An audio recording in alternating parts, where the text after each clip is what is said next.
ክህነት የእግዚአብሔር ስጦታ ነው እንጂ ችሎታ አይደለም። ኢየሱስ ክርስቶስ በደሙ የዋጃቸውን ከነገድ ከቋንቋ የዋጃቸውን እነዛን ለአባቱ መንግስትና ካህናት አደረጋቸው ይናገራል። ዛሬ የምንመለከተው የካህናት ባህሪያት በሚል ከአሮን ቤተሰቦች መካከል ወደ እግዚአብሔር መቅደስ ገብተው እንዲያገለግሉ ያልፈቀደላቸው የተወሰኑ ሰዎች ናቸው። ጉዳዩ በአዲስና አካላዊ አይደለም፣ መንፈሳዊ ነው። እንግዲህ እነዚህ ክራይቴሪያዎች ዛሬ ምንድን ናቸው የሚለውን እንመለከታለን ማለት ነው።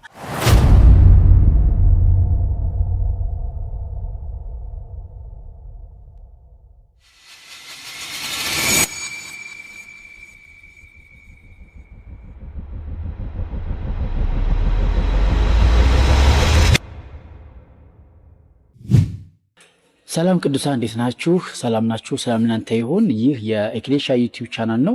በዚህ ዩቲዩብ ቻናል ላይ በርካታ መንፈሳዊ ትምህርቶችን እንሰጣለን ማለት ነው። ይህ ትምህርት ደግሞ ለብዙዎች ጠቃሚ እንደሚሆን ስለምናስብ ብዙዎች ህይወታቸው የሚለወጥበት እንዲሁም ደግሞ በጽድቅና በቅድስና ክርስቶስን የሚጠብቁበት እንደሆነ እናምናለን። በመሆኑም ይህ ትምህርት ለብዙዎች እንዲደርስ ብዙዎችም ደግሞ ተጠቃሚ እንዲሆኑ ይህን የዩቲዩብ ቻናል ሰብስክራይብ፣ ሼር እና ላይክ ያደረጋችሁ በዚህ ቅዱሳንን እንድታበሩና ይህን አገልግሎት እንድታግዙ ጥሪ ያቀረብኩኝ። እንግዲህ ቀጥታ ወደ ዛሬው ትምህርታችን እንገባለን ማለት ነው።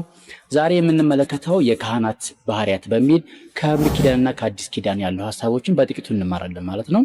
እንግዲህ ስለ ክህነት ስንመለከት በተለይ ደግሞ በአዲስ ኪዳን አማኞች ሁሉ የክርስቶስ ካህናት እንደሆኑ መጽሐፍ ቅዱስ ያስተምረናል። በተለይ ደግሞ በራእይ ምዕራፍ 1 ቁጥር 5 ላይ ጀምሮ ስንመለከት ኢየሱስ ክርስቶስ በደሙ የዋጃቸውን ከነገድ ከቋንቋ ከሕዝብ የዋጃቸውን እነዛን ለአባቱ መንግስትና ካህናት እንዳደረጋቸው ይናገራል።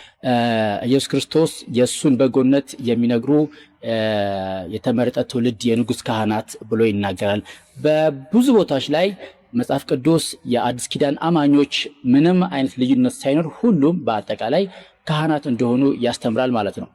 በመሆኑም በብሉይ ኪዳን ላይ የነበረው ግን የክህነት አገልግሎት የተለየ እንደነበረ ማስተዋል ያስፈልጋል። በተለይ ደግሞ ከአዲስ ኪዳን ሐሳብ ጋር ስንመለከተው የተወሰነ ልዩነት አለው። እንዲሁም ደግሞ ለአዲስ ኪዳን ካህናት አገልጋዮች ጥላ የሆነ ትምህርት እንደሚያስተምር በዘኍልቍ በዘሌዋውያን ምዕራፍ 21 ከ16 እስከ 24 ያለውን ክፍል መመልከት እንችላለን ማለት ነው።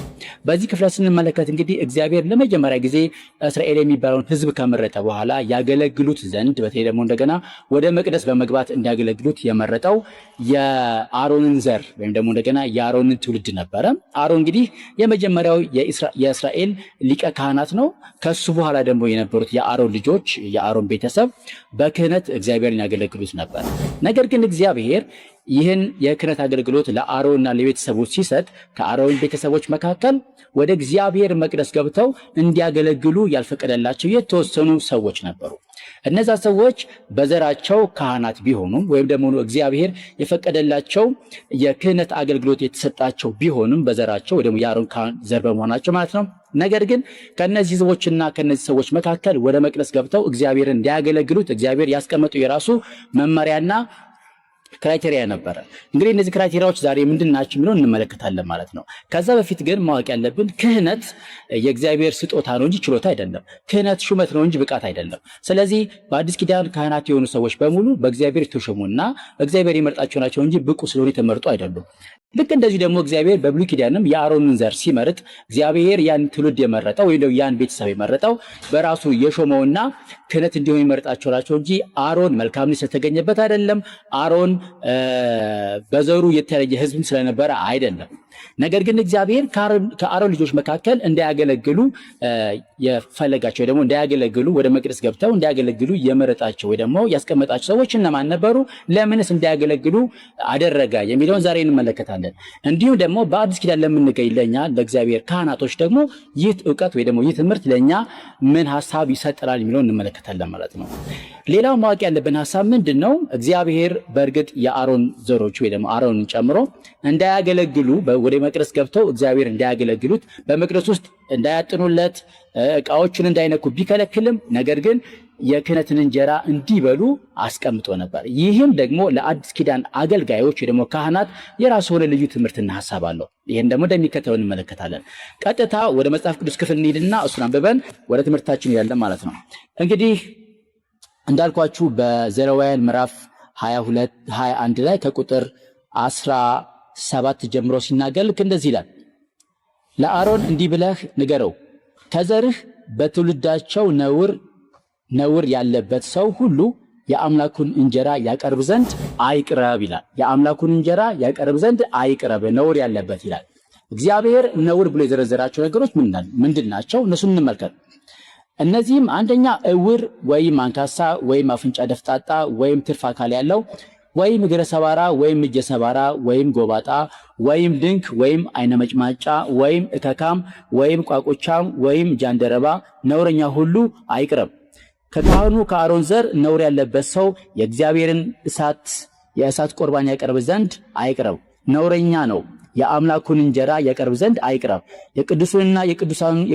የቅዱሱንና የቅዱስ ቅዱሳኑን የአምላኩን እንጀራ ይብላ። ነገር ግን ነውረኛ ነውና መቅደሶቼን እንዳያረክስ ወደ መጋረጃው አይግባ፣ ወደ መሠዊያዬ አይቅረብ። የምቀድሳቸው እኔ እግዚአብሔር ነኝ። ሙሴም ይህንን ለአሮን ልጆች ለእስራኤል ልጆች ሁሉ ነገር ይላል። እንግዲህ እግዚአብሔር ጋር እነዚህ ተዘረዘሩ ሰዎችን ከ11 በላይ አይነት የሰውነት እክል ያለባቸውን ሰዎች እግዚአብሔር ወደ መቅደስ ገብተው መቅደሴን እንዳያረክሱ ዕቃዬን እንዳይነኩ እንዲሁም ደግሞ እንዳያገለግሉኝ ነገር ግን የመቅደሱን እንጀራ ይብሉ ብሎ ተናገረ። ክብር ለኢየሱስ ሲሆን ምናልባት በአዲስ ኪዳን ለምንገኝ አማኞች እግዚአብሔር በቀጥታ ፊዚካሊ ወይ ደግሞ አካላዊ የሆነ ትምህርት ላይነግረን ይችላል። ነገር ግን መንፈሳዊ ትርጉሞች ይኖሩታል። እንግዲህ ጳውሎስም እንደሚነግረን በሁለተኛ ቆሮንቶስ ምዕራፍ 3 ቁጥር 6 ላይ በመንፈስ እንጂ በፊደል ለማይሆን ለአዲስ ኪዳን አገልጋዮች እንሆን ዘንድ አበቃን ይላል። የአዲስ ኪዳን አገልግሎት በመንፈስ ነው፣ በፊደል አይደለም። ስለዚህ ማንም ሰው እግዚአብሔር ሲያገለግለው ካህኑ ሁሉ የሚያገለግለው በመንፈሱ ነው። በእግዚአብሔርን በፊደል ወይም በሕግ ወይ በአካሉ ያገለግለው። እግዚአብሔር በዋናነት ጉዳይ ያለው ከመንፈሳችን ጋር ነው። መንፈሳችን የተቀደሰ፣ መንፈሳችን እግዚአብሔርን የሚፈራ፣ መንፈሳችን የተሰበረ ከሆነ እግዚአብሔር ያን ነገር ይፈልገዋል።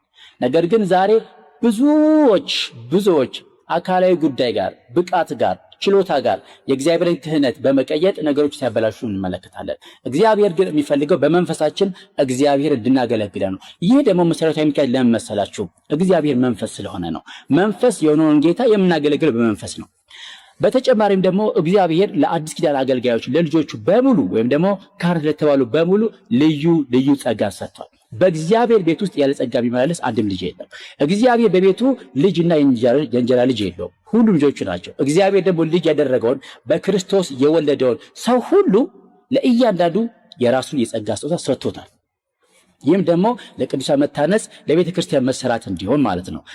ለዚህ ደግሞ ማስረጃችን የሚሆነው በአንደኛ ጴጥሮስ ምዕራፍ 4 ቁጥር 10 ሲናገር ልክ እንደዚህ ይላል፣ ልዩ ልዩ የእግዚአብሔር ጸጋ ደጋግ መጋቢዎች እንደመሆናችሁ እንድትሰጣችሁ የጸጋ ስጦታ መጠን በዛው ጸጋ እርስ በርሳችሁ አገልግሉ ይላል። እንግዲህ እያንዳንዳችን ልዩ የእግዚአብሔርን ጸጋ መጋቢዎች ነን። ስለዚህ እያንዳንዳችን እንደተሰጠን የጸጋ ስጦታ መጠን ቤተክርስቲያንን እናገለግላለን፣ ቅዱሳን እናገለግላለን፣ እግዚአብሔር እናገለግላለን ማለት ነው። ነገር ግን እነዚህ የተከለከሉ ሰዎች ቅድም ያየናቸው በዘሌዋውያን ምዕራፍ 21 የተገለጹት እንዳያገለግሉ የተባሉ ሰዎች ለምን እንዳያገለግሉ ተባሉ ሲባል የመጀመሪያው እግዚአብሔር እንዳያገለግለኝ ያለው ሰው አይነ ስውር ወይ ደግሞ እውርን ሰው ነው። በአዲስ ኪዳን ላይ በርካታ የምናውቃቸው ሰዎች አይነ ስውር የሆኑ እግዚአብሔር የሚያገለግሉ እግዚአብሔር የሚጠቀምባቸው የከበሩ ሰዎች አሉ። ጉዳዩ በአዲስ ኪዳን አካላዊ አይደለም፣ መንፈሳዊ ነው። ነገር ግን በዛ ዘመን ላይ በአሮን ዘመን አገልግሎቱ ምድራዊ ስለነበረ አገልግሎቱ በሕግም ስለነበረ የሚደረገው የአንድ ዕውር የሆነ ካህን ወደ መቅደስ ቢገባ እየተመለከተ መቅደሶችን ዕቃዎቹን እያየ እያዘጋጀ እያመጣጠነ ማቅረብ አይችልም። ለምን? አይነ ስውር ስለሆነ። በአዲስ ኪዳን ግን ይህ ዕውርነት ወይ ደግሞ ብላይንድነስ የሚወክለው ምንድነው? መንፈሳዊ አይኑ የታወረ ሰው ወይ ደግሞ መንፈሳዊ አይኑ የተከደነ ሰው የሚያሳየውን ትምህርት የሚገልጥ ነው።